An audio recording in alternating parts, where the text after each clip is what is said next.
ঢল নামলো পুণ্যার্থীদের জল্পেশ মন্দিরে। রাত যতই বাড়তে থাকে জল্পেশ মন্দিরে পুণ্যার্থীদের ভিড় ততই বাড়তে থাকে।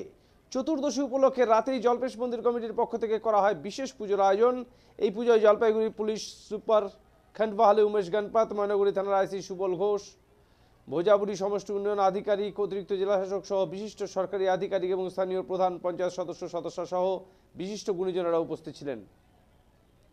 পুজো চলে প্রায় 2 ঘন্টা। পরবর্তীতে পুজো শেষ হলে জল্পেশ মন্দিরে অধিক রাত পর্যন্ত পুণ্যার্থীদের ঢল নামে।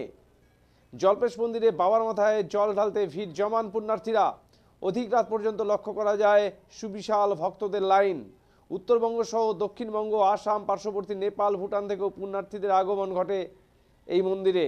লাইনে দাঁড়িয়ে থাকা ভক্তরা জানান, কেউ বা 1 ঘন্টা, কেউ বা 2 ঘন্টা লাইনে দাঁড়িয়ে কখন জল ঢালবেন বাবার মাথায় সেই আশায় সকলকেই দাঁড়িয়ে থাকতে দেখা যায় এদিন।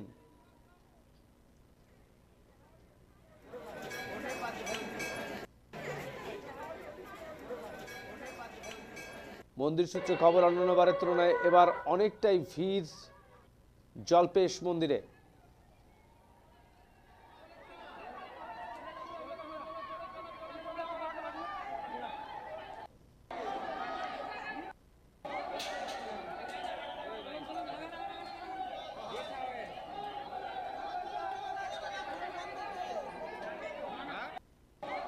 আমার নাম লতা রায়।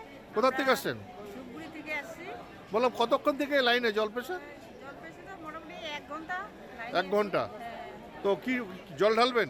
হ্যাঁ, তো প্রতি বছরই আসেন এই জল ঢালতে? বসতে আসি আমরা। অনিমেষ দেবনাথ। কোথা থেকে আসছেন? আমি চোপড়া ব্লক থেকে এসেছি। চোপড়া ব্লক থেকে। তো এখানে কোথায় আসছেন আপনি? জলপেশ মন্দির কি কারণে? জল ঢালতে।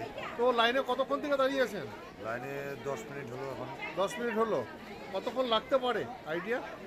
1-1.5 ঘন্টা লাগবে। 1-1.5 ঘন্টা লাগবে। কি নাম আপনার? হ্যাঁ, আপনার নাম কি? হ্যাঁ, কখন থেকে লাইনে দাঁড়িয়েছেন? 2 ঘন্টা পার। কোথা থেকে আসছেন? ধূপগুড়ি থেকে। কি জল ঢালবেন?